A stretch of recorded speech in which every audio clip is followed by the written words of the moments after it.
Hi everyone, great to see you. This week's gospel is another parable from Jesus. We've heard a series of parables the last few weeks. This one, not too pleasant. Lots of violence in this text, and I guess I just always react strongly when that final phrase is weeping and gnashing of teeth. So, a lot of strong images that we might not appreciate and might not really enjoy hearing about in this week's gospel. So I have to admit, this is one of those parables where it's hard to get a clear, definitive meaning, right? The setting is a wedding banquet, and we assume it's going to be joyous and loving and wonderful. And here are all these violent images thrown in throughout the story. The invited guests originally kill the slaves of the king. The king retaliates with rage and destruction. And even those who make it into the wedding banquet, one of them is thrown out for failing to wear his wedding robe.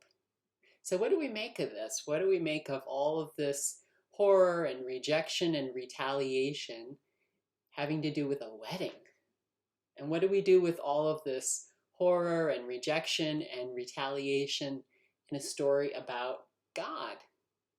Therein lies the problem. What is Jesus trying to teach us with this parable? One of the dangers with parables is that we try to figure out exactly what every part of the story means. We might be tempted to make this parable into an allegory where the king equals God, where the guests equal us, where some of the people at the beginning maybe equal the Pharisees and chief priests of Jesus' time. And that's tempting. That gives us a certain definition, helps us understand the parable in one sense, but in another sense, it really leaves us lacking, doesn't it? What is our image of God? I think is one of the questions that comes out of this parable. Do we imagine God to be like the king in this story who reacts with violence and retaliation? Do we imagine God as a judge who looks at all those guests at the wedding and determines who's in and who's out, leaving the one without a wedding robe dumbstruck as to what he has done as he's thrown out into the darkness?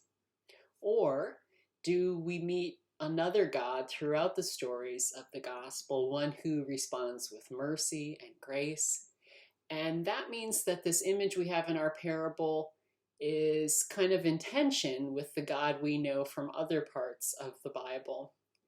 And perhaps that is a good place to stay with this parable this week, to sit in the questions that it asks us.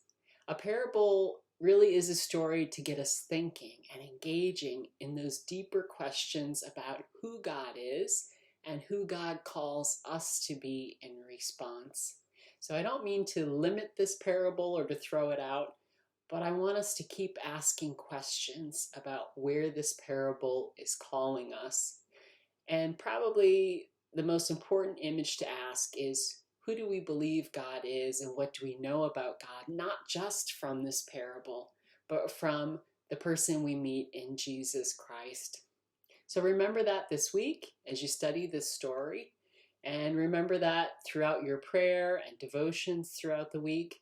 We continue to meet a God who responds with grace and mercy, who keeps calling us to the banquet, who wants us to come into that heavenly kingdom of eternal life. I wish you a wonderful week and God's blessings to you, and I will see you again soon.